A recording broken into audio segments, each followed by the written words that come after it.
사람들은 제게 말합니다. 어떻게 그럴 수 있어요? 아들 결혼식을 그렇게 망쳐버리다니. 네, 맞습니다. 저는 아들의 결혼식을 파토냈습니다. 강남 특급 호텔 수백 명의 하객 앞에서 증거 서류를 들고 외쳤습니다. 이 결혼은 사기입니다. 제발 제 이야기를 끝까지 들어주세요. 제가 왜 그럴 수밖에 없었는지를, 26의 남편과 헤어지고 아들 하나 키우느라 얼마나 고생이 많았냐고요. 혼자 그 세월을 어떻게 견뎠냐고요. 그런데 말입니다. 그건 대단한 게 아니었습니다. 화려한 영웅담 같은 것도 아니었어요. 저한텐 그저 살아내야 할 의무였을 뿐입니다. 선택의 여지가 없는 매일매일이 전쟁 같은 일상이었죠. 돌아보면 참 길었습니다. 29년이라는 세월이요. 저는 서울 시내 한 종합병원 구내 식당에서 일했습니다. 구석진 주방, 그 뜨거운 불 앞에서요. 새벽 4시면 어김없이 일어나 첫 버스를 탔습니다.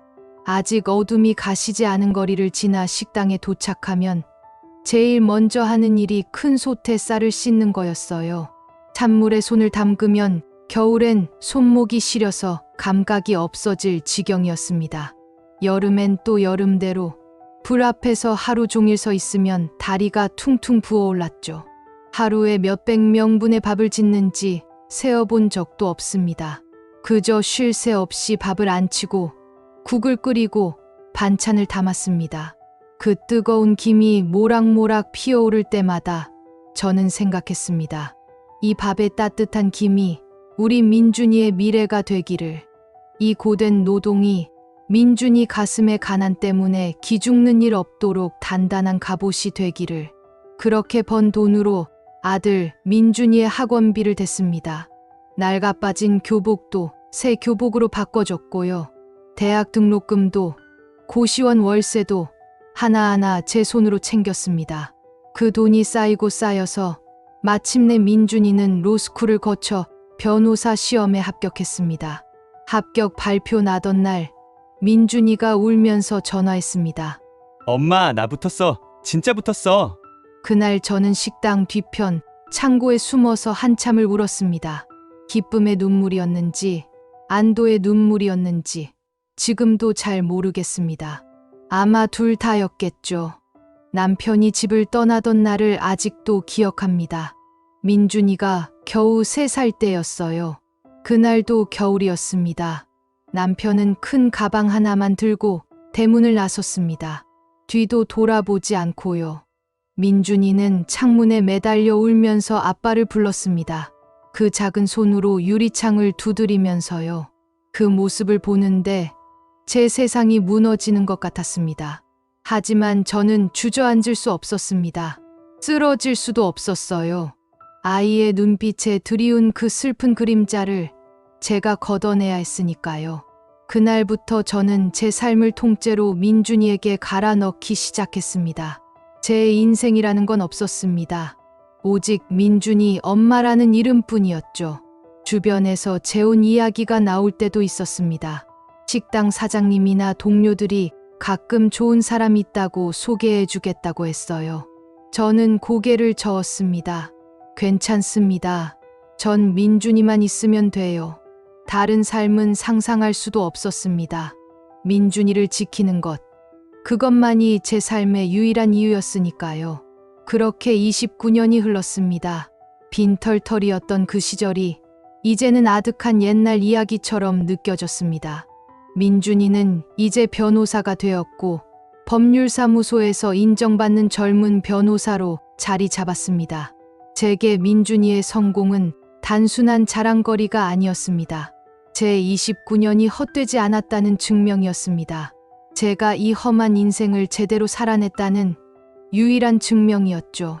그러던 어느 날 민준이가 여자친구를 데려오겠다고 했습니다. 결혼을 전제로 만나는 사람이라고요. 저는 가슴이 뛰었습니다. 설렘과 두근거림, 그리고 약간의 불안이 뒤섞인 기분이었죠. 드디어 우리 민준이도 가정을 꾸리는구나. 이제 내 짐을 내려놓을 수 있겠구나. 그런 생각이 들었습니다. 첫 만남은 청담동의 한 카페에서였습니다. 민준이가 고른 곳이었는데 제가 평소에는 절대 갈 일 없는 그런 고급스러운 곳이었어요.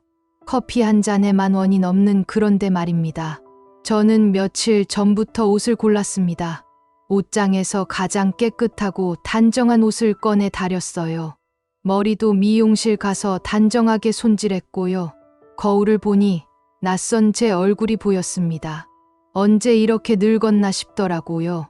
손등의 주름, 거칠어진 피부, 29년의 세월이 고스란히 새겨져 있었습니다. 카페에 들어서니 저 멀리 창가 쪽에 민준이가 보였습니다. 그리고 그 옆에 한 여자가 앉아 있었습니다. 서연이었습니다. 첫인상은 화려했습니다. 아름답고 세련되고 부족할 것 없어 보였죠.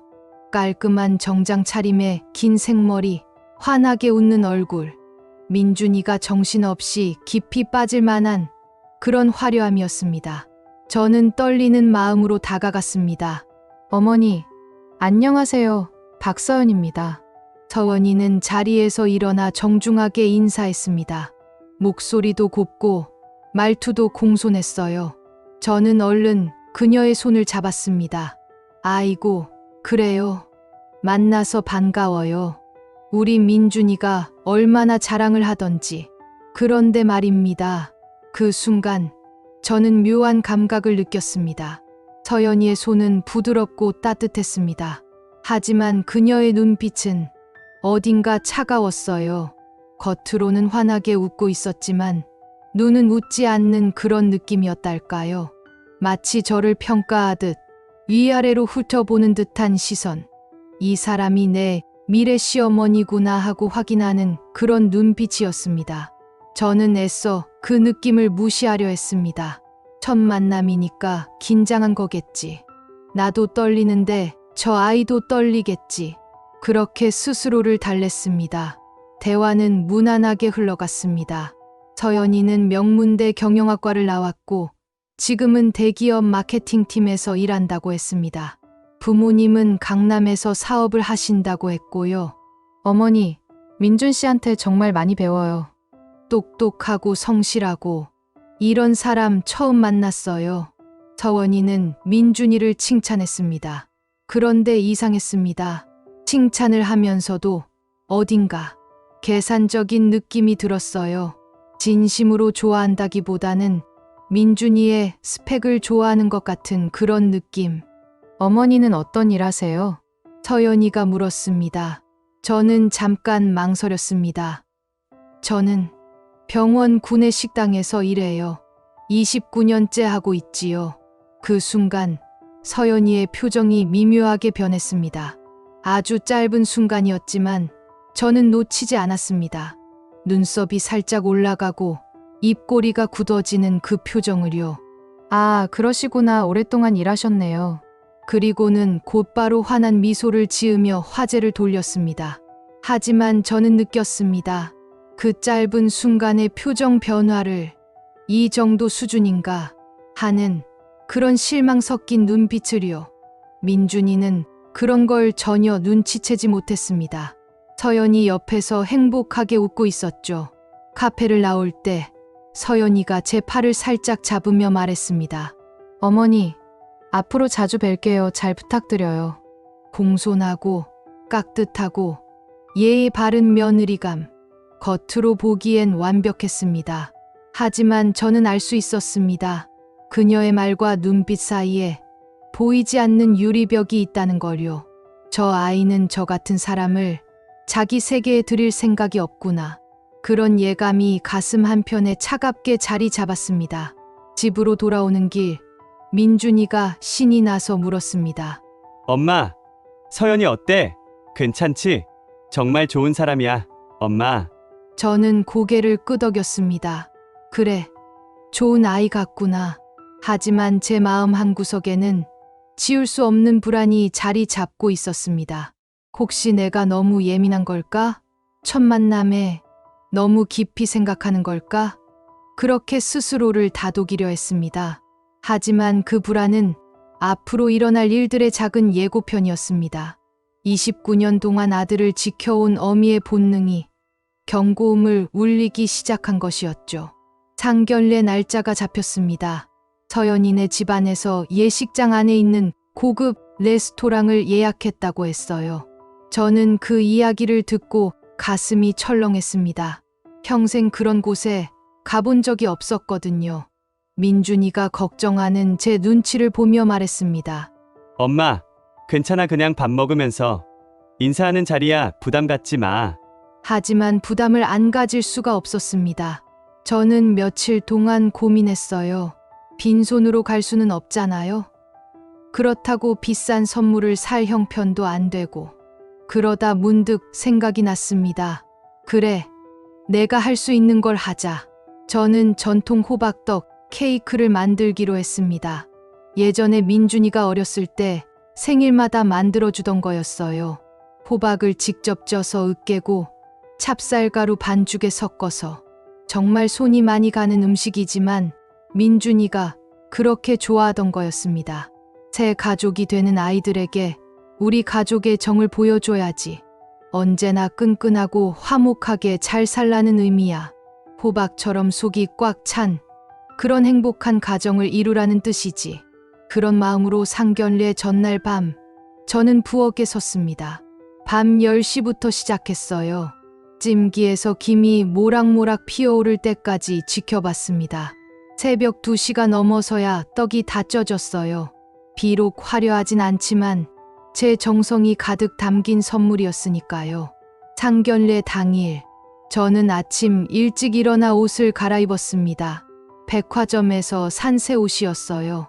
제 한 달 월급에 가까운 돈을 주고 산 정장이었죠. 거울을 보니 낯설었습니다. 호박떡 케이크를 예쁜 보자기에 싸서 들고 저는 레스토랑으로 향했습니다. 레스토랑 입구부터 압도당했습니다. 높은 천장, 샹들리에, 하얀 식탁보, 예약된 룸으로 안내를 받았습니다. 문을 열고 들어가니 이미 서연이네 가족이 와 있었어요. 서연 어머니가 자리에서 일어나 맞이했습니다. 어머, 오셨어요. 어서 오세요. 겉으로는 환대하는 것 같았지만 그 눈빛이 저를 훑어봤어요. 마치 물건을 감정하듯 살피는 그런 시선이었습니다. 저는 얼른 보자기를 꺼내 들었습니다. 이게 제가 직접 만든 건데요. 정성껏 만들었습니다. 보자기를 풀어 호박떡 케이크를 내놓았습니다. 그 순간 테이블 위의 공기가 묘하게 변했습니다. 서연이 어머니의 표정이 미소는 짓고 있는데 눈은 당황스러워하는 그런 표정이었어요. 아이고 정성이 가득하네요. 칭찬인지 뭔지 모를 애매한 말투였습니다. 서연이 아버지는 떡을 힐끗 보더니 바로 시선을 돌렸어요. 서연이는 아예 떡을 보지도 않았습니다. 어머니, 앉으세요. 주문할까요? 그저 빨리 치우고 싶다는 듯 화제를 돌렸습니다. 웨이터가 메뉴판을 건넸습니다. 저는 메뉴를 봤지만 가격이 적혀 있지 않았어요. 음식 이름도 프랑스어인지 이탈리아어인지 하나도 모르겠더라고요. 서연 어머니가 능숙하게 주문했습니다. 전체는 포아그라로 하고요. 메인은 랍스터로 와인은 이걸로 할까요? 저는 그저 고개만 끄덕였습니다. 민준이가 늦게 도착했습니다. 죄송합니다. 사무실에서 일이 좀 길어져서.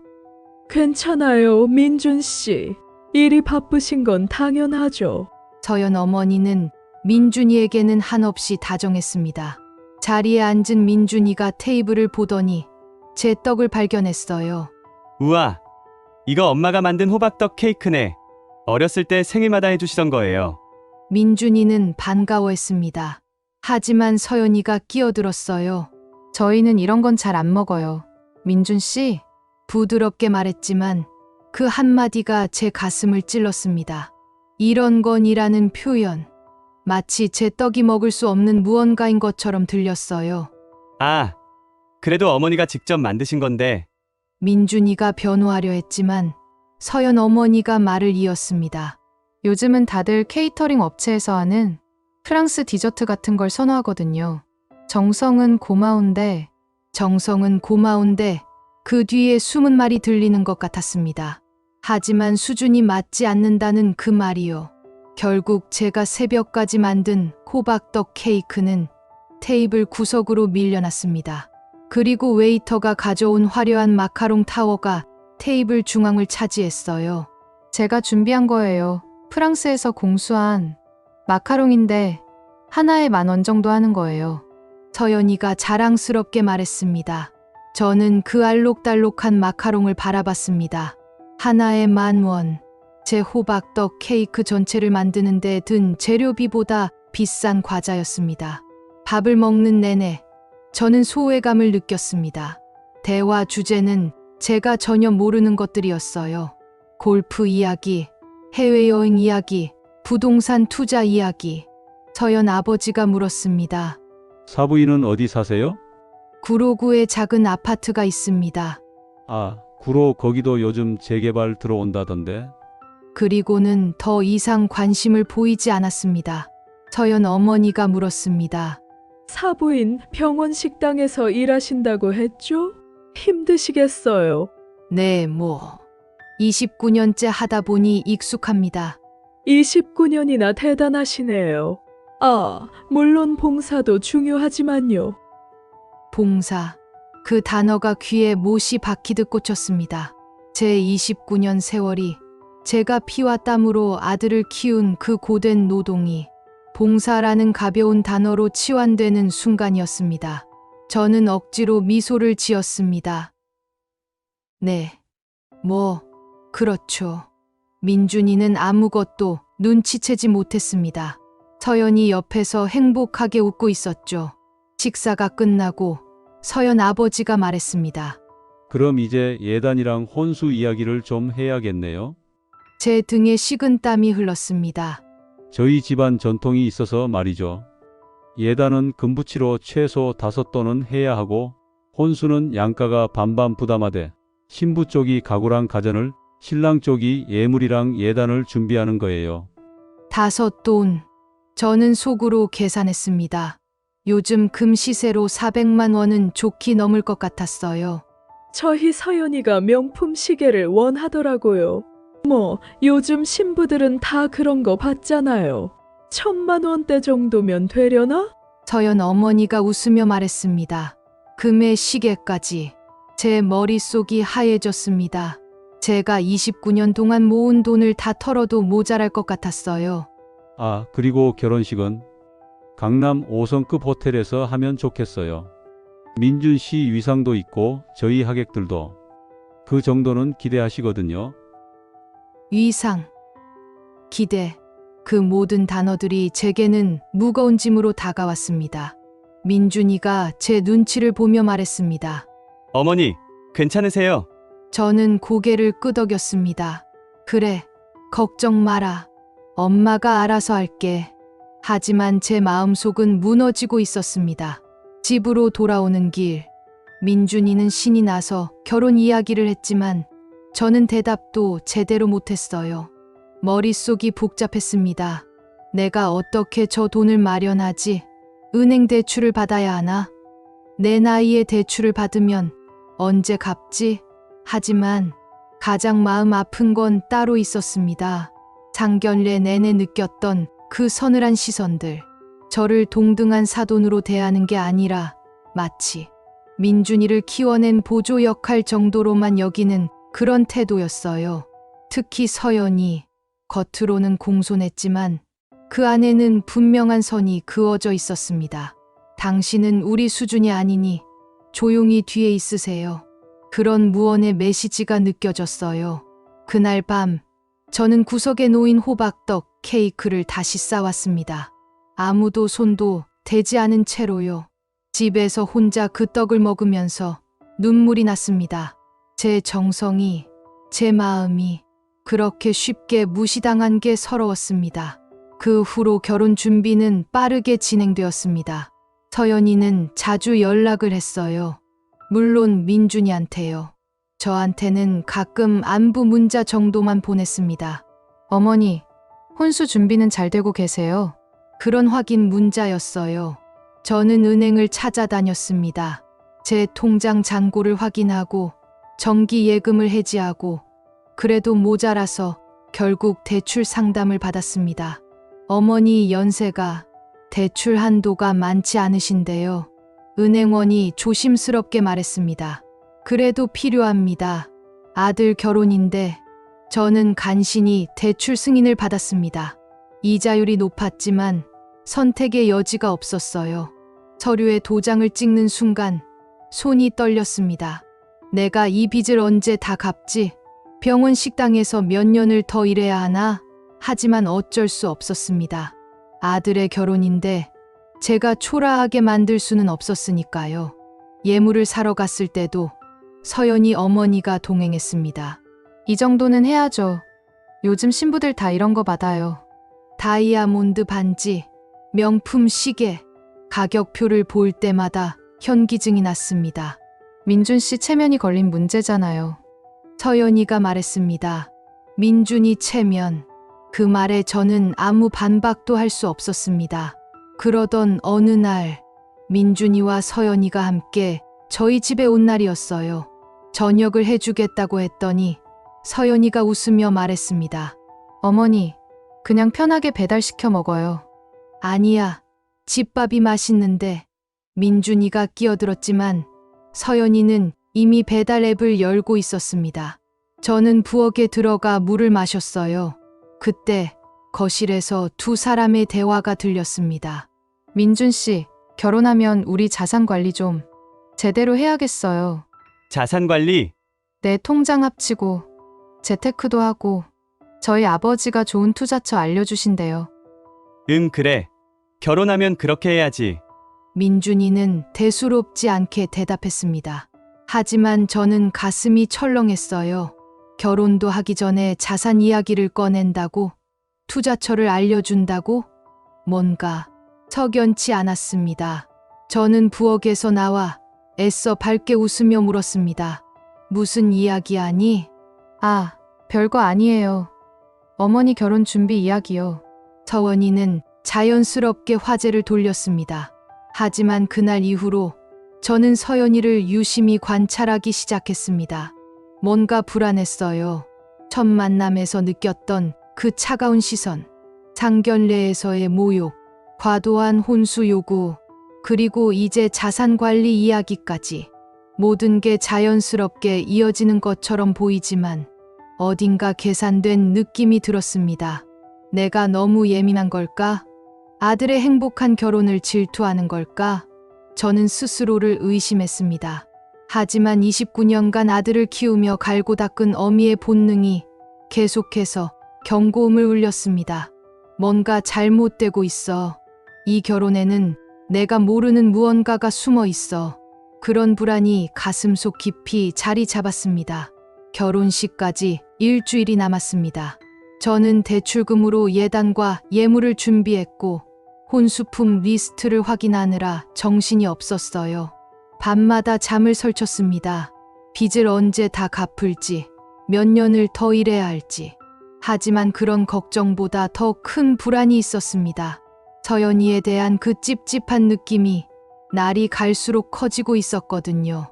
그러던 어느 날 밤이었습니다. 결혼식 나흘 전 민준이와 서연이가 저희 집에서 저녁을 먹기로 했어요. 저는 정성껏 음식을 준비했습니다. 민준이가 좋아하는 갈비찜에 나물 반찬들, 서연이는 예의 바르게 맛있다고 말했지만 음식은 거의 손도 대지 않았어요.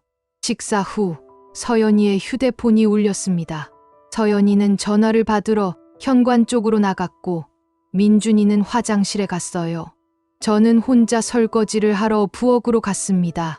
그때였습니다. 부엌 창문이 반쯤 열려 있었는데 현관 복도 쪽과 연결되어 있어서 서연이의 목소리가 들렸어요. 처음엔 신경 쓰지 않았습니다. 그런데 서연이의 목소리 톤이 이상했어요. 제가 아는 그 공손하고 부드러운 목소리가 아니었습니다. 낮고 차갑고 급한 목소리였죠. 저는 설거지하던 손을 멈췄습니다. 가슴이 철렁 내려앉았습니다. 부엌 창밖으로 서연이의 냉정하고 차가운 목소리가 들려왔어요. 아버지, 걱정 마세요. 일주일만 참으세요. 결혼식만 치르면 돼요. 민준 씨는 아무것도 몰라요. 제가 잘 구슬리고 있으니까 통장이랑 인감 도장 다 챙겼어요. 일단 민준 씨 명의로 대출 받아서 아버지 빚부터 갚고 시어머니한테는 입조심해야 해요.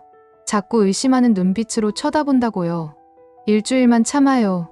신혼여행 가는 동안 모든 게 정리될 거예요. 그리고 짧은 웃음소리가 들렸습니다. 차갑고 계산적이고 무서운 웃음이었어요. 저는 그 자리에 얼어붙었습니다. 온몸이 떨려왔어요. 29년 동안 피땀 흘려 키운 아들이 결혼을 빌미로 빚더미에 앉게 생겼다는 거였습니다. 서연이의 발소리가 가까워졌습니다. 저는 황급히 설거지를 시작했어요. 들키면 안 된다는 생각뿐이었습니다. 서연이가 부엌으로 들어와 전화가 길어졌다며 웃었지만 저는 뒤돌아볼 수가 없었어요. 제 얼굴을 보면 다 들통날 것 같았거든요. 서연이가 다시 거실로 가고 저는 부엌에 혼자 남았습니다. 무릎에 힘이 풀렸어요. 싱크대에 손을 짚고 간신히 버텼습니다. 그날 밤 서연이와 민준이가 돌아간 후 저는 잠을 이룰 수가 없었습니다. 머릿속이 복잡했어요. 내가 제대로 들은 게 맞나? 하지만 아무리 생각해도 서연이의 그 목소리는 분명했습니다. 새벽 3시가 넘어서 저는 결심했습니다. 증거를 찾아야 한다고. 제대로 된 증거를. 민준이한테 말로만 해서는 절대 안 믿을 게 뻔했으니까요. 다음 날 아침 일찍 저는 민준이의 대학 동기이자 제일 친한 친구인 현우에게 전화했습니다. 현우는 은행에서 일하는 성실한 아이였어요. 민준이처럼 저를 어머니처럼 따르는 착한 친구였죠. 저는 떨리는 목소리로 어제 밤 들었던 이야기를 전부 털어놨습니다. 서원이의 전화 통화 내용을, 대출 이야기를, 민준이 명의로 빚을 갚으려 한다는 것을. 현우는 한동안 말이 없다가 이건 심각한 문제라고, 사실이라면 명백한 사기 행각이라고 말했습니다. 저는 혼자서는 어떻게 할 수가 없다고, 민준이한테 말해도 절대 안 믿을 거라고, 서연이네 집안 상황을 좀 알아봐 줄 수 있겠냐고 부탁했어요. 현우는 개인정보라서 함부로 조회할 수는 없지만 다른 방법으로 합법적인 범위 내에서 확인해 보겠다고 했습니다. 아는 선배들한테 조심스럽게 물어보겠다고요. 저는 눈물이 났습니다. 현우는 울지 말라고 최대한 빨리 알아보겠다고 했지만 민준이한테는 아직 말하지 말라고 했어요. 확실한 증거가 있어야 한다고. 이틀이 지났습니다. 결혼식까지 이틀 남은 날, 저는 초조하게 현우의 연락을 기다렸어요. 하지만 민준이 앞에서는 아무렇지 않은 척해야 했습니다. 민준이는 제가 어디 아프냐고, 피곤해 보인다고 걱정했어요. 저는 괜찮다고, 그냥 결혼 준비 때문에 좀 무리했을 뿐이라고 둘러댔습니다. 민준이는 제 어깨를 토닥이며 이제 다 끝나가니까 조금만 참으라고 했어요. 저는 그 손길이 너무 애틋했습니다. 내가 너를 지켜야 해. 내가 나를 믿지 않아도 내가 너를 지켜야 해. 그날 저녁 드디어 현우한테서 전화가 왔습니다. 나와서 만나자고. 혼자 나올 수 있냐고 물었어요. 현우의 목소리가 심각했습니다. 저는 가슴이 철렁했어요. 저는 민준이한테 장 보러 간다고 둘러대고 집을 나섰습니다. 병원 근처 카페에서 현우를 만났을 때 그의 표정이 어두웠어요. 심각하다고 했습니다. 현우는 가방에서 서류 봉투를 꺼냈어요. 그리고 조심스럽게 입을 열었습니다. 어머니, 심각해요. 아는 선배한테 조심스럽게 물어봤는데 서연 씨 아버지 사업 실패로 3년 전에 개인 회생 절차 밟았다고 해요. 제가 알아본 결과 빚이 8천만 원 정도 남아있다고 합니다. 최근에 재기 자금을 알아보는데 신용이 안 좋아서 대출이 안 된다는군요. 어머니가 들으신 대화 내용이랑 정확히 일치해요. 다른 사람 명의로 받으려는 게 맞는 것 같습니다. 저는 손이 떨렸습니다. 하지만 이걸 어떻게 증명할 수 있을지, 민준이한테 어떻게 믿게 할 수 있을지 막막했어요. 현우는 지금 가진 건 정황 증거뿐이라고 확실한 물증이 필요한데 그게 어렵다고 했습니다. 하지만 계속 알아보겠다고, 결혼식 전까지는 뭔가 찾아내겠다고 약속했어요.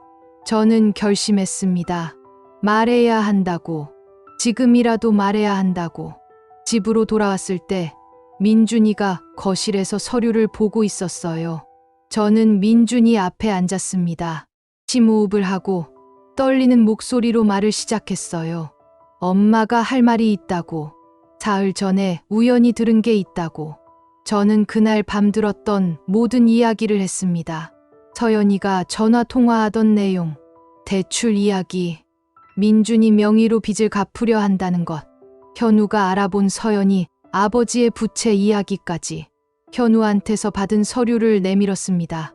민준이는 서류를 펼쳐봤어요. 한동안 침묵이 흘렀습니다.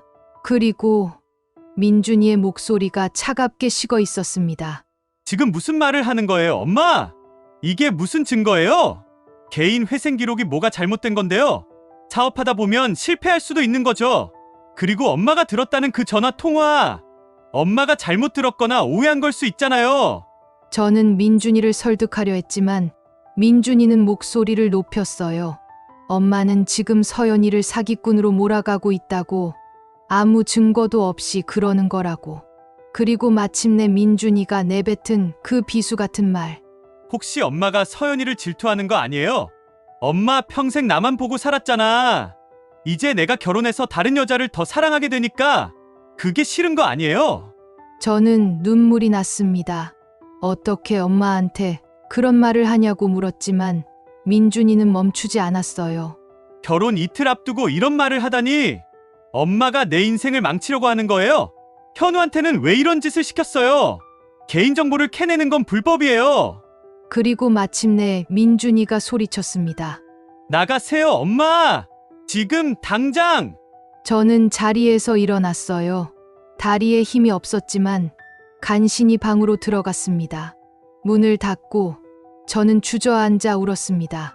29년을 바쳐 키운 아들이 저를 질투하는 어머니로 몰아간 순간이었습니다. 아들은 서연이의 사랑에 완전히 눈이 멀어 제 말을 전혀 믿지 않았어요. 저는 철저하게 혼자였습니다. 아들을 지켜야 하는데 정작 아들이 저의 가장 큰 벽이 되어버린 거였죠. 그날 밤 민준이는 집을 나갔습니다.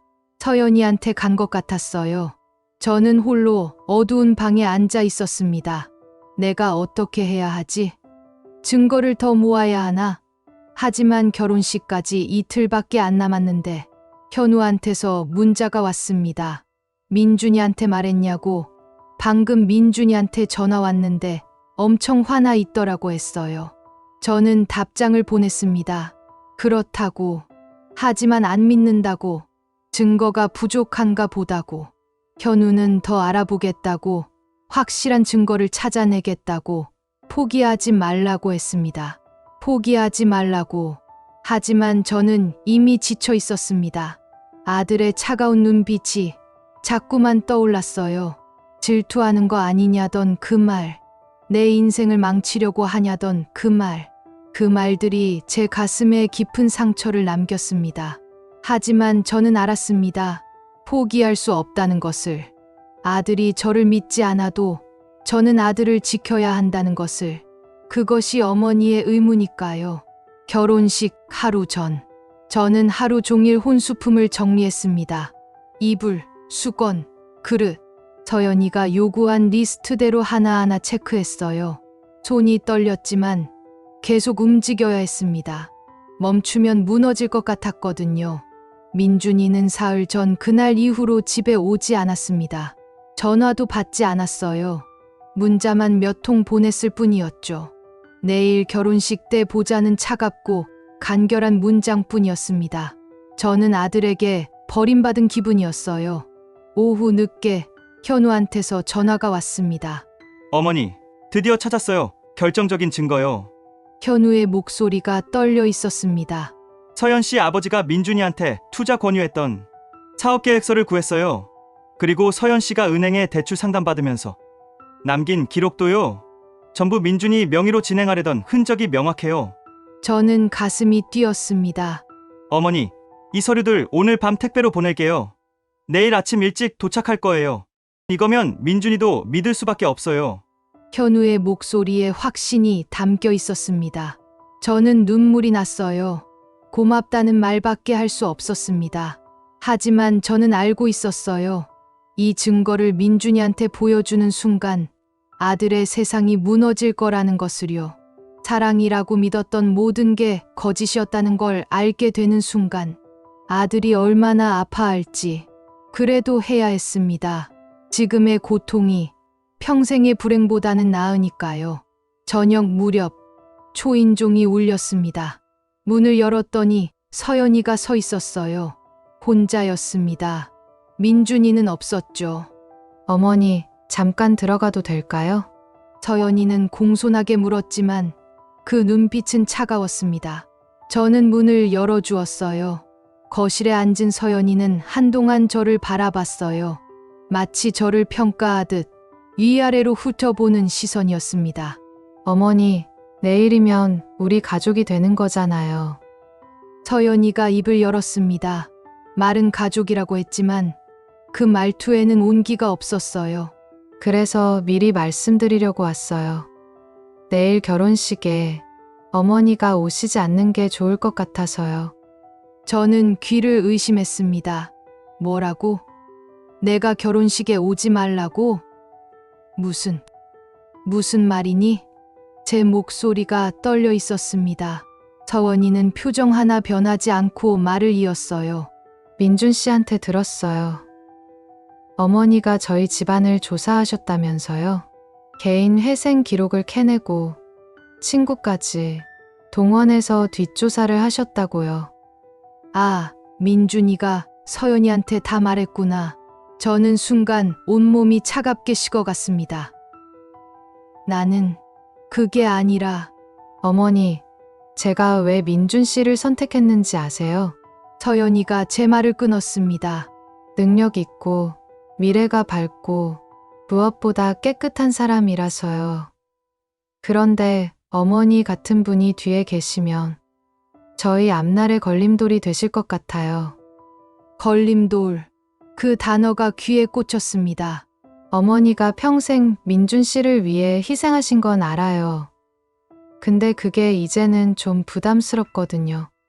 서연이는 담담하게 말했습니다. 마치 날씨 이야기하듯 너무나 자연스럽게. 평생 혼자 아들만 보고 사신 분이 갑자기 며느리를 받아들이기 힘드시잖아요. 저도 이해해요. 그래서 어머니가 적응하실 시간이 필요할 것 같아서요. 이해한다고? 적응할 시간이라고? 서연이는 전혀 이해하지 못하고 있었어요. 아니, 이해할 생각이 없었죠. 그러니까 내일은 그냥 조용히 집에 계시는 게 어떨까 해서요. 어머니도 편하시고 저희도 편하고.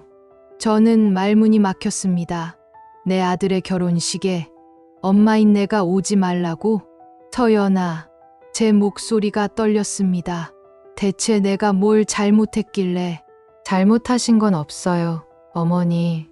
서연이는 차갑게 웃었습니다. 다만 어울리지 않으실 뿐이에요. 내일 결혼식은 강남 특급 호텔이에요. 저희 하객들은 다 그쪽 분들이시고요. 어머니가 오시면 민준 씨도 불편하실 거예요. 어울리지 않는다고, 민준이가 불편하다고. 29년 동안 아들을 키운 엄마가 아들의 결혼식 자리에 어울리지 않는다고 했습니다. 그리고 솔직히 말씀드릴게요. 서연이가 몸을 앞으로 숙이며 말했습니다. 어머니는 내일 이후로 우리 가족의 일부가 아니에요. 이 결혼은 민준 씨와 저, 그리고 저희 양가의 결합이에요. 어머니의 그 낡은 배경은 저희 앞날에 필요 없어요. 낡은 배경, 필요 없다. 제가 29년간 피와 땀으로 쌓아 올린 모든 것이 그녀에게는 그저 낡은 배경일 뿐이었습니다. 어머니가 평생 바치신 그 희생이 오히려 저희한테는 짐이 될 것 같아요. 저희 발목을 잡는 족쇄요. 짐, 족쇄. 서연이는 망설임 없이 그 단어들을 내뱉었어요. 괜히 내일 오셔서 민망한 꼴 보이지 마세요. 어머니를 위해서 하는 말이에요. 서연이는 자리에서 일어났습니다. 그리고 마지막으로 한마디를 덧붙였어요. 아, 그리고 어머니가 뭘 알아내셨든 소용없어요. 민준 씨는 이미 제 편이니까요. 내일이면 우리는 부부가 돼요. 법적으로도 사회적으로도. 그때가 되면 어머니가 뭐라고 하시든 아무 의미 없어요. 서연이는 그렇게 말하고 현관문을 열고 나갔습니다. 저는 그 자리에 굳어 있었습니다. 온몸이 떨렸습니다. 분노인지 슬픔인지 모욕감인지 알 수 없는 감정들이 뒤섞여 가슴을 짓눌렀습니다. 저는 한동안 거실 소파에 앉아 있었습니다. 어둠이 내려왔지만 불을 켤 힘도 없었어요. 서연이의 말들이 귓가에 맴돌았습니다. 어울리지 않는다. 낡은 배경. 짐. 족쇄. 29년이라는 세월이 한순간에 쓰레기가 되어버린 기분이었습니다. 제가 새벽마다 일어나 밥을 짓던 그 시간들, 손이 얼어붙도록 찬물에 담그며 설거지하던 그 순간들, 아들의 학원비를 마련하려고 남은 음식을 먹고 점심을 굶던 그날들, 그 모든 게 서연이에게는 필요 없는 것이었습니다. 저는 울지 않았어요. 울면 무너질 것 같았거든요. 대신 저는 결심했습니다. 나는 짐이 아니다. 나는 족쇄가 아니다. 나는 내 아들을 지킬 유일한 방패다. 서연이는 제게 오지 말라고 했지만 저는 가야 합니다. 내일 아침 택배로 도착할 현우의 증거를 들고 결혼식장으로 가기로 했어요. 아들이 저를 원하지 않아도, 서연이가 저를 배제하려 해도 저는 어머니였습니다. 아들을 지켜야 하는 유일한 방패였으니까요. 다음 날 아침 택배 상자가 도착했습니다. 현우가 보낸 증거 서류들이었어요. 저는 조심스럽게 상자를 열어 서류들을 꺼냈습니다. 서연이네 집안의 파산 기록, 개인 회생 절차 서류, 그리고 서연이가 은행에서 상담받을 때 작성한 대출 신청 예비 서류, 대출인 김민준, 대출 목적 사업 자금 및 기존 채무, 상환, 담보 신청인 본인의 급여 및 신용 모든 게 명확했습니다. 서연이는 처음부터 민준이의 이름을, 민준이의 신용을 이용할 계획이었던 거예요. 사랑이 아니었습니다. 결혼도 아니었어요. 그저 빚을 떠넘기기 위한 거래였을 뿐이었습니다. 저는 서류를 다시 봉투에 넣었습니다. 손이 떨렸지만 마음은 단단해졌어요. 이 진실을 밝히겠어. 아들이 날 미워해도, 세상이 날 악녀로 만들어도 나는 내 아들을 지키겠어. 그것이 어머니가 할 수 있는 마지막 일이었으니까요. 저는 옷장을 열었습니다. 몇 달 전 민준이가 골라준 한복이 걸려 있었어요. 연보라색 저고리에 진분홍 치마. 민준이가 엄마한테 제일 잘 어울릴 것 같다며 골라준 옷이었죠. 엄마, 이거 입고 내 결혼식 와. 세상에서 제일 아름다운 어머니로 올 거지? 민준이가 환하게 웃으며 했던 말이 떠올랐습니다. 저는 한복을 만져봤어요. 부드러운 천이 손끝에 닿았습니다. 이 옷을 입고 결혼식장에 가야 할까? 아니면 그냥 편한 옷을 입고 가야 할까? 저는 한참을 고민했습니다. 그리고 결심했어요. 입지 않기로. 이 한복은 아들이 저를 사랑할 때, 저를 자랑스러워할 때 입으라고 골라준 옷이었으니까요. 저는 아들의 결혼을 막으러 가는 겁니다. 아들에게 악독한 어머니가 되러 가는 거예요. 그런 자리에 이 아름다운 한복은 어울리지 않았습니다. 저는 한복을 다시 옷장에 넣고 문을 닫았습니다. 이제 곧 모든 게 끝날 거예요. 아들이 진실을 알게 되고, 서연이의 가면이 벗겨지고, 그리고 저는 아들을 구해낸 어머니로 남을 것입니다. 설령 아들이 저를 미워하게 되더라도, 세상이 저를 손가락질하더라도, 그것이 어머니의 마지막 의무였으니까요. 저는 다시 한번 서류들을 펼쳐봤습니다. 서연이 아버지의 파산 기록, 8천만 원의 부채, 그리고 민준이 명의로 작성된 대출 신청 예비 서류. 모든 게 명확했습니다. 이걸 민준이한테 보여주기만 하면 저는 다시 서류를 봉투에 넣고 한동안 멍하니 앉아 있었습니다. 시계를 보니 오전 9시였습니다. 결혼식까지 2시간 남았어요. 그때 휴대폰이 울렸습니다. 민준이었어요. 저는 떨리는 손으로 전화를 받았습니다. 엄마, 어디야? 왜 연락이 안 돼? 민준이의 목소리는 급했습니다. 집에 있어. 엄마, 빨리 준비해서 나와야지. 시간 별로 없어. 식장에서 사진 찍고 그래야 하는데. 민준이는 아무것도 모르고 있었어요. 어제 서연이가 다녀간 것도, 제게 오지 말라고 했던 것도, 아니, 알고 있었을까요? 혹시 민준이도 알면서 모른 척하는 걸까요? 엄마, 왜 대답이 없어? 민준아, 엄마가 어젯밤에 서연이한테 들은 게 있어. 꼭 알아야 할 것 같아서. 뭔데? 엄마 무슨 일이야? 저는 심호흡을 하고 어젯밤 있었던 일을 전부 말했습니다. 서연이가 혼자 왔다는 것, 제게 결혼식에 오지 말라고 했다는 것, 제가 어울리지 않는다고 민준이가 불편해할 거라고 했다는 것, 그리고 가장 고통스러웠던 그 말들, 엄마의 29년이 너희한테는 짐이 될 거라고, 낡은 배경이고 족쇄라고 했다는 것을. 제 목소리가 떨렸습니다. 전화 너머로 민준이의 숨소리만 들렸어요. 한동안 아무 말이 없었습니다. 서연이가 정말? 민준이의 목소리가 흔들렸습니다. 믿고 싶지 않지만 엄마가 거짓말할 리 없다는 걸 아는 듯한 목소리였어요. 알았어. 엄마 식장으로 와. 엄마가 꼭 와야 해. 내가 직접 확인해 볼게. 민준이는 그렇게 말하고 전화를 끊었습니다. 저는 휴대폰을 들고 멍하니 서 있었어요. 민준이가 믿어주는 걸까요? 아니면 또 제가 질투한다고 생각하는 걸까요?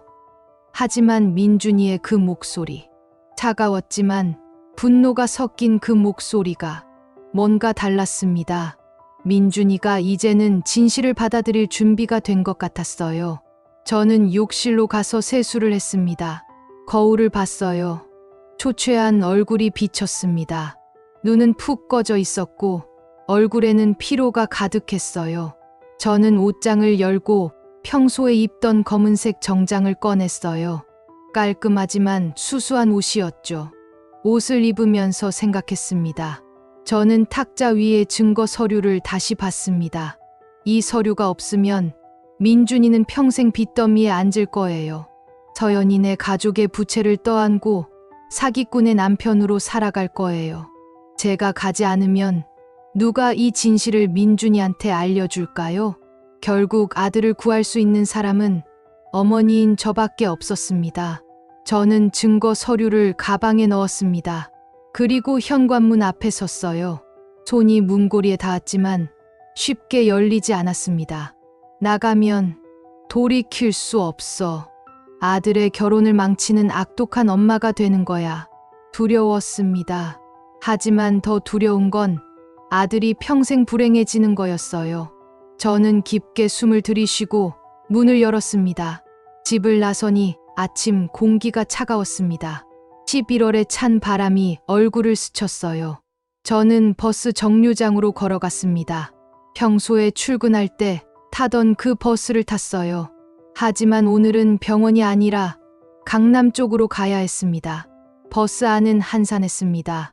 저는 창밖을 바라봤습니다. 버스를 갈아타고 지하철을 탔습니다. 강남역에서 내려 호텔로 걸어가는 동안 제 다리가 떨렸어요. 호텔이 보였습니다. 높고 화려한 건물. 입구에는 이미 차들이 줄지어 서 있었고 정장을 입은 사람들이 드나들고 있었어요. 저는 한참을 그 자리에 서 있었습니다. 아들을 지키기 위해 저는 일어서야 했어요. 세상이 뭐라고 하든 아들이 날 미워하든 저는 어머니였으니까요. 저는 가방 속 증거 서류를 만져봤습니다. 딱딱한 종이의 감촉이 손끝에 전해졌어요. 이걸로 민준이를 구하는 거야. 저는 호텔 입구로 걸어갔습니다. 자동문이 열리고 화려한 로비가 보였어요. 안내 데스크에서 결혼식장 위치를 물었어요. 3층 크리스탈 홀입니다. 직원이 친절하게 안내해 줬습니다. 저는 엘리베이터를 탔어요. 거울에 비친 제 모습을 봤습니다. 초췌하고 불안해 보이는 중년 여자. 이 화려한 곳에 어울리지 않는 사람. 서연이 말이 맞았을지도 몰라요. 저는 정말 이곳에 어울리지 않았습니다. 하지만 어울리지 않아도 상관없었어요. 저는 아들을 구하러 온 거니까요. 엘리베이터 문이 열렸습니다. 3층. 복도에는 이미 하객들이 모여 있었어요. 저는 그 사이를 지나 식장 입구로 걸어갔어요. 사람들의 시선이 느껴졌습니다. 저는 고개를 들고 걸었습니다. 부끄러워할 이유가 없었어요. 저는 신랑의 어머니였으니까요. 비록 환영받지 못하는 어머니일지라도 식장 입구에서 안내를 받았습니다. 신랑 측이신가요? 신부 측이신가요? 신랑, 어머니입니다. 제 목소리가 떨렸습니다. 안내하던 사람의 표정이 미묘하게 변했어요. 아, 예, 신랑 대기실로 안내해드릴까요? 그래 주세요. 저는 안내를 따라 복도를 걸었습니다. 신랑 대기실 문 앞에 섰어요. 문 너머로 민준이의 목소리가 들렸습니다. 누군가와 이야기하고 있었어요. 저는 손을 들어 노크하려 했습니다. 하지만 손이 떨려서 쉽게 문을 두드릴 수가 없었어요. 저 문을 열면 모든 게 시작돼. 민준이의 세상이 무너지고 저 아이의 사랑이 산산조각 날 겁니다. 하지만 해야 했습니다. 저는 눈을 감고 깊게 숨을 들이쉬었어요. 그리고 문을 두드렸습니다. 똑똑똑. 문이 열렸습니다. 민준이가 서 있었어요. 턱시도를 입은 모습이 낯설었습니다. 제 아들이 이렇게 어른스러워 보인 적이 없었거든요. 민준이는 저를 보더니 안도의 한숨을 쉬었습니다. 목소리에는 안심과 원망이 뒤섞여 있었어요. 저는 대기실 안을 둘러봤습니다. 민준이 친구들 몇 명이 있었어요. 민준이가 친구들에게 나가달라고 했습니다. 친구들이 하나둘 나가고 대기실에는 저와 민준이만 남았어요. 민준이는 제 얼굴을 보더니 조용히 말했습니다. 아까 전화로 한 얘기 더 자세히 들어야겠다고. 서연이가 정확히 뭐라고 했는지.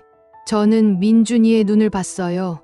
그 눈빛에는 분노와 배신감, 그리고 확인하고 싶은 간절함이 섞여 있었습니다. 민준아, 그것보다 먼저 이것 좀 봐. 증거야. 저는 서류를 꺼내며 말했습니다. 민준이는 잠시 망설이다가 고개를 끄덕였어요. 서연이가 이럴 리가. 민준이는 고개를 저었습니다. 믿고 싶지 않다는 표정이었어요. 민준이는 서류를 하나하나 읽어 내려갔습니다. 손이 떨렸어요. 그리고 마지막 서류를 펼쳤습니다. 은행에서 작성된 대출 신청 예비 서류였어요. 거기에는 명확히 적혀 있었어요. 대출인 김민준, 대출 목적 기존 채무 상환 및 사업 자금. 민준이는 그 서류를 보며 굳어졌습니다. 이건 내 이름이. 근데 난 이런 거 쓴 적 없어. 그렇죠. 민준이는 쓴 적이 없었어요. 서연이가 민준이 몰래 준비한 거였으니까요. 저는 민준이의 어깨에 손을 올렸습니다. 민준아, 엄마가 사흘 전에 했던 말 기억나니? 내가 엄마를 믿지 않았잖아. 질투한다고 했잖아. 민준이는 대답하지 못했어요. 엄마는 질투한 게 아니었어. 그냥 너를 지키려고 했던 거야. 민준이의 눈에 눈물이 고였습니다. 저는 본 적이 없었어요. 다 큰 아들이, 변호사가 된 아들이 이렇게 우는 모습을.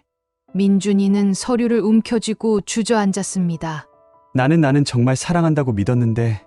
민준이의 목소리가 깨졌어요. 서연이가 날 사랑한다고 믿었어. 진심이라고 믿었는데. 저는 아들을 바라봤습니다. 무너지는 아들을 보는 게 이렇게 고통스러울 줄 몰랐어요. 차라리 제가 아픈 게 나았을 텐데. 하지만 이 고통이 평생의 불행보다는 나았습니다. 민준이는 한참을 그렇게 주저앉아 있다가 천천히 일어섰어요. 얼굴에는 눈물 자국이 남아 있었지만 눈빛은 변해 있었습니다. 사랑에 눈먼 청년이 아니라 냉철한 변호사의 눈빛이었어요. 서연이 어디 있어? 민준이가 물었습니다. 신부 대기실에 있을 거야. 민준이는 증거 서류를 챙겨 들고 문을 열었습니다. 저는 뒤따라갔어요. 복도를 지나 신부 대기실로 향했습니다. 복도에는 하객들이 오가고 있었어요. 사람들이 민준이를 보며 웃으며 축하한다고 이야기했지만 민준이는 대답하지 않았어요. 신부 대기실 문 앞에 섰습니다. 민준이는 노크도 하지 않고 문을 열었어요. 안에는 서연이가 있었습니다. 웨딩드레스를 입고 화려하게 화장을 한 모습. 마치 그림 속 공주 같았어요. 서연이는 거울을 보다가 민준이를 보며 환하게 웃었습니다. 하지만 민준이의 표정을 보고 서연이의 미소가 굳어졌어요. 그리고 저를 봤습니다. 제가 민준이 뒤에 서 있는 걸 본 순간 서연이의 얼굴이 창백해졌어요. 이게 뭐야, 서연아. 민준이가 증거 서류를 구겨서 던지듯 내밀었습니다. 이게 우리 결혼의 진실이었냐고 소리쳤어요. 서연이는 서류를 봤어요. 그리고 잠깐 당황하는 표정을 지었지만 곧 진정했습니다. 눈물을 글썽이며 이게 무슨 말이냐고 자기도 잘 모른다고 말했어요. 하지만 저는 알 수 있었습니다. 그 눈물이 진짜가 아니라는 것을. 서연이는 아버지가 자기 몰래 하신 것 같다고, 자기는 정말 몰랐다고 변명했습니다. 거짓말이었습니다. 며칠 전 밤 제가 들었던 그 전화 통화. 서연이는 분명히 알고 있었어요. 아니, 주도하고 있었죠. 민준이도 알았던 것 같아요. 서연이의 표정이 흔들렸어요. 변명을 찾으려 했지만 말이 나오지 않았습니다. 서연이는 사정이 있었다고, 집안이 힘들었다며 울먹였어요. 힘들면 솔직하게 말했어야지. 왜 나를 속였어? 민준이가 소리쳤습니다. 대기실 밖에서 웅성거리는 소리가 들렸어요. 서연이도 목소리를 높였어요. 솔직하게 말하면 당신이 날 받아줬을 것 같냐고. 빚쟁이 집안 딸이라고 하면 당신이 날 선택했겠냐고 반박했습니다. 그 말에 민준이는 잠시 말을 잃었습니다. 서연이는 눈물을 흘리며 계속 말했어요. 자신도 어쩔 수 없었다고. 집안이 무너지고 있었는데 뭘 할 수 있었겠냐고. 하지만 그 눈물도, 그 변명도 이미 늦었습니다. 민준이는 한 걸음 더 다가서며 차갑게 물었어요. 어젯밤 당신이 우리 엄마한테 한 말도 어쩔 수 없었냐고 물었어요. 서연이의 얼굴이 하얗게 변했어요. 민준이가 말을 이었습니다. 당신이 우리 엄마한테 결혼식에 오지 말라고, 어울리지 않는다고, 낡은 배경이라 짐이고 족쇄라고 한 게 사실이냐며 물어봤어요. 서연이가 변명하려 했지만 민준이는 멈추지 않았습니다. 29년 동안 나를 위해 모든 것을 바친 사람을, 새벽 4시에 일어나 병원 식당에서 밥을 지으며 내 학원비를 댄 사람을 당신은 짐이라고 불렀냐며 소리쳤어요. 민준이의 목소리가 떨렸습니다. 분노와 배신감이 뒤섞여 있었어요. 저는 그제야 깨달았습니다. 민준이가 오늘 아침 제 전화를 듣고 얼마나 고통스러웠을지, 사랑하는 사람이 어머니를 모욕했다는 사실을, 그 모든 사랑이 거짓이었다는 것을. 당신이 진짜 원했던 건 나 아니었어. 내 통장이었고 내 변호사 명의였어. 당신 가족 빚을 갚아줄 ATM 기계였을 뿐이야. 민준이의 목소리는 떨렸지만 단호했습니다. 결혼은 없어. 우린 끝이야. 서연이는 울먹이며 민준이의 팔을 잡았어요. 제발 한 번만 기회를 달라고 애원했습니다. 하지만 민준이는 팔을 뿌리치며 다신 내 앞에 나타나지 말라고 말했어요. 민준이는 돌아서서 대기실을 나갔어요. 저는 서연이를 마지막으로 한 번 봤습니다. 화려한 웨딩드레스를 입은 채 무너져 내리는 그녀를. 저는 아무 말도 하지 않았어요. 그저 민준이를 따라 밖으로 나왔습니다. 복도에는 이미 소문이 퍼진 것 같았어요. 하객들이 수군거리고 있었습니다. 민준이는 그 소리들을 무시하고 걸었습니다. 저는 뒤따라가며 아들의 뒷모습을 봤어요. 떨리는 어깨, 주먹을 꽉 쥔 손. 아들이 얼마나 아파하고 있는지 알 수 있었습니다. 민준이는 식장 입구로 향했어요. 이미 자리에 앉아 있던 하객들이 민준이를 봤습니다. 웅성거림이 커졌어요. 민준이는 주례가 서 있는 단상 앞으로 걸어갔습니다. 그리고 마이크를 잡았어요. 존경하는 하객 여러분, 민준이의 목소리가 식장에 울려 퍼졌습니다. 오늘 결혼식은 취소합니다. 식장이 순식간에 술렁였습니다. 민준이는 마이크를 내려놓고 단상에서 내려왔습니다. 그때 서연이 가족이 뛰어들어왔어요. 서연이 아버지가 민준이한테 달려들며 소리쳤습니다. 내가 감히 우리 딸을 이렇게 망신시켜! 당장 결혼식 진행해! 하지만 민준이는 흔들리지 않았어요. 그리고 서연이 아버지가 저를 봤습니다. 정숙 씨, 당신이 시샘에서 이간질한 거지? 당신이 우리 딸을 모욕한 거야? 삿대질하며 소리치는 서연이 아버지. 저는 한 걸음 앞으로 나섰습니다. 수많은 하객들이 저를 보고 있었어요. 카메라도 저를 향하고 있었죠. 하지만 저는 두렵지 않았습니다. 29년간 병원 식당에서 밥을 지어온 평범한 아줌마가 아니라 아들을 지킨 어머니였으니까요. 저는 차분하게 말했습니다. 제가 이간질했다고 하셨습니까? 아닙니다. 저는 그저 제 아들의 인생을 지키려 했을 뿐입니다. 그리고 저는 가방에서 증거 서류를 꺼냈어요. 여기 있습니다. 당신네 집안의 파산 기록, 부채 기록, 그리고 제 아들 명의로 대출받아 그 빚을 갚으려던 계획서. 저는 서류를 높이 들어 보였습니다. 이게 당신들이 준비한 결혼의 진실입니다. 사랑이 아니었어요. 사기였습니다. 식장이 조용해졌어요. 모든 사람이 숨을 죽이고 저를 봤습니다. 서연이 아버지는 얼굴이 새빨개져서 뭔가 말하려 했지만 말이 나오지 않았어요. 서연이 가족이 그토록 중시했던 체면과 명예, 그것이 지금 수백 명의 하객 앞에서 산산조각 무너져 내리고 있었습니다.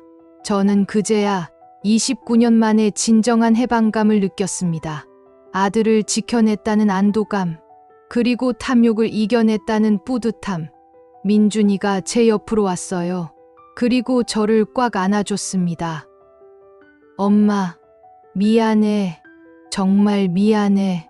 민준이의 목소리가 떨렸습니다. 저는 아들의 등을 토닥였어요.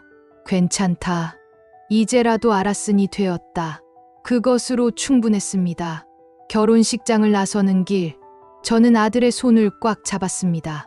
민준이의 손은 차갑게 식어 있었지만 힘은 있었어요. 우리는 아무 말 없이 걸었습니다. 뒤에서 서연이 가족의 고함 소리가 들렸지만 돌아보지 않았어요. 그날 이후 일주일 조용했습니다.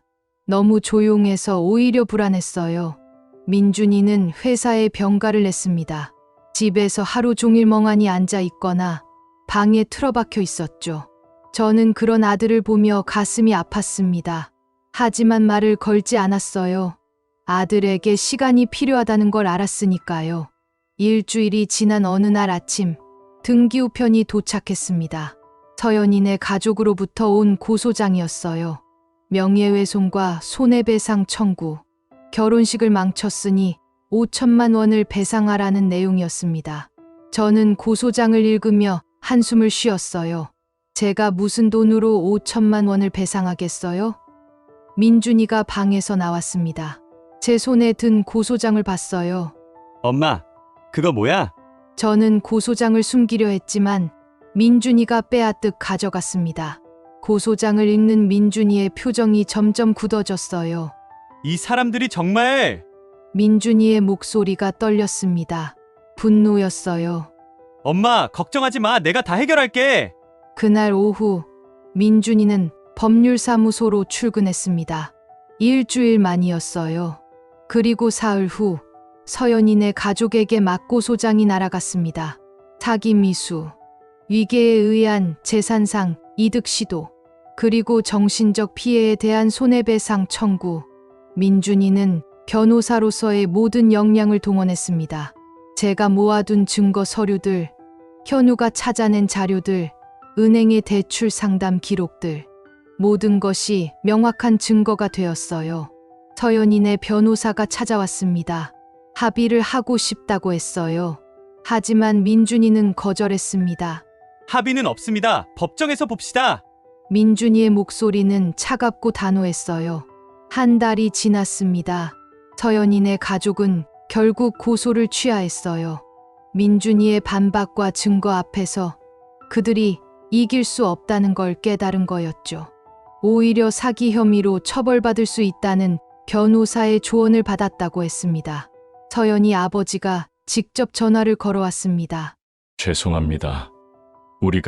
우리가 잘못했습니다. 제발 맞고소만 취하해 주십시오.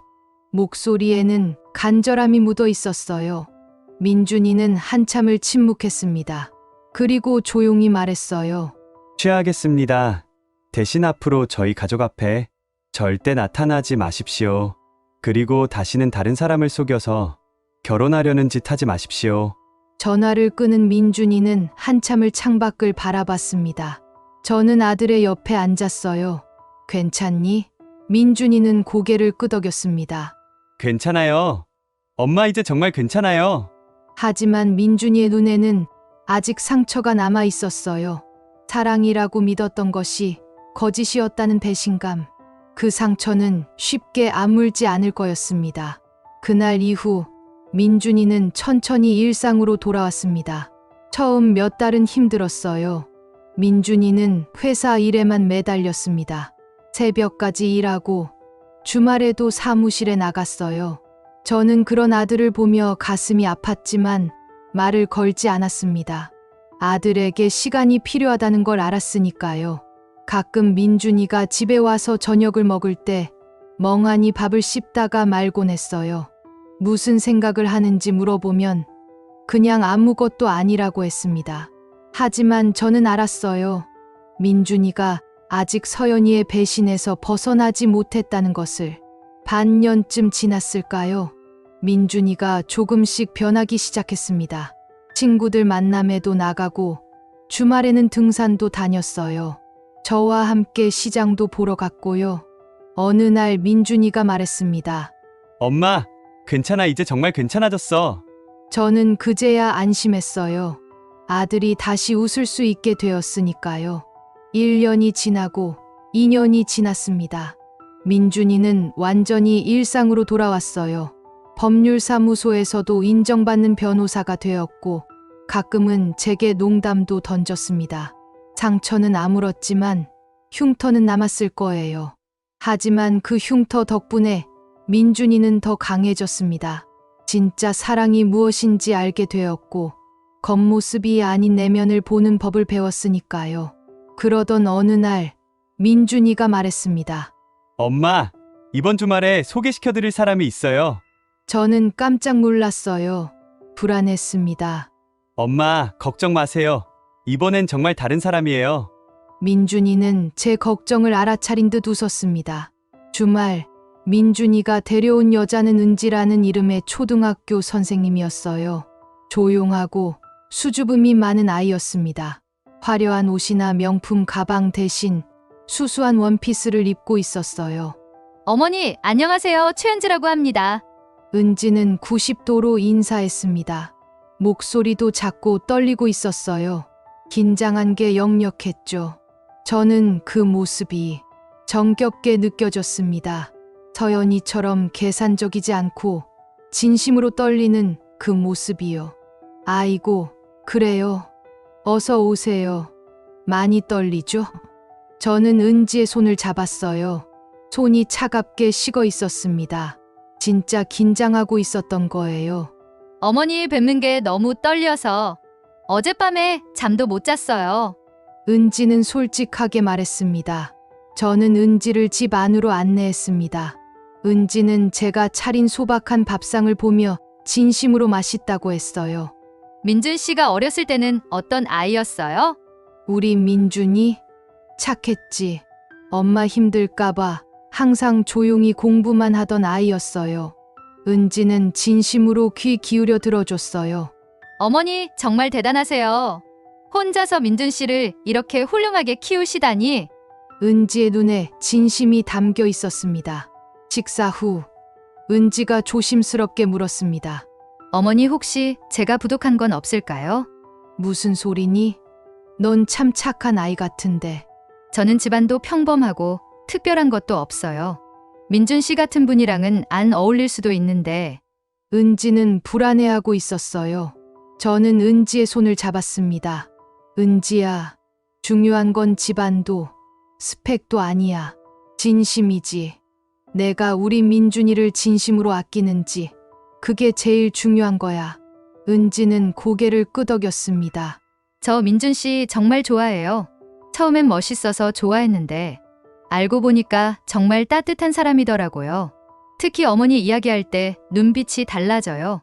그 말에 제 눈시울이 뜨거워졌습니다. 그로부터 1년이 지났습니다. 민준이와 은지는 결혼을 했어요. 이번엔 조촐한 결혼식이었습니다. 화려한 호텔이 아니라 작은 예식장에서요. 하지만 그 자리에는 진심으로 축하해주는 사람들만 모였습니다. 은진의 부모님도 평범한 분들이었어요. 저와 비슷한 처지였던 거죠. 우리는 금방 친해졌습니다. 결혼식 날 민준이가 제게 편지를 건넸습니다. 엄마, 평생 고마웠어요. 그리고 미안했어요. 엄마가 날 지키려고 했을 때 난 엄마를 믿지 못했잖아요. 하지만 이제 알아요. 엄마의 사랑이 얼마나 큰지, 그 사랑이 날 구했다는 것을. 이제 제가 엄마를 지킬게요. 평생 행복하게 해드릴게요. 사랑해요, 엄마. 저는 그 편지를 읽으며 눈물을 흘렸습니다. 기쁨의 눈물이었어요. 은지도 제 손을 꽉 잡으며 말했습니다. 어머니, 앞으로 저한테도 딸이 생긴 것처럼 대해주세요. 제가 어머니를 잘 모실게요. 저는 은지를 꽉 안아줬습니다. 이제 정말 내 할 일을 다 한 것 같다. 그런 생각이 들었어요. 지금 민준이는 은지와 함께 행복하게 살고 있습니다. 가끔 제 집에 놀러 와서 함께 저녁을 먹어요. 은지는 제가 만든 호박떡을 좋아합니다. 서연이가 외면했던 그 호박떡을요. 어머니, 이거 정말 맛있어요. 레시피 좀 알려주세요. 은지의 그 한마디가 제게는 세상 어떤 칭찬보다 값졌습니다. 어느 날 저녁, 민준이와 은지가 놀러 왔을 때였습니다. 은지가 수줍게 말했어요. 어머니, 저희 곧 아기가 생길 것 같아요. 그 순간 제 가슴이 벅차올랐습니다. 손주를 보게 될 거라는 기쁨. 저는 두 사람을 꽉 안아줬습니다. 29년의 고생, 외로움, 고통, 그 모든 것이 이 행복한 순간으로 이어졌습니다. 사람들은 여전히 제게 말합니다. 대단하시네요, 정숙 씨. 이제 저는 고개를 끄덕일 수 있습니다. 네, 저는 대단한 엄마였어요. 29년의 세월이 헛되지 않았습니다. 병원 식당에서 흘렸던 땀방울 하나하나가 아들의 행복으로 돌아왔으니까요. 그것이 29년을 견뎌온 이 엄마에게 주어진 가장 값진 선물이니까요.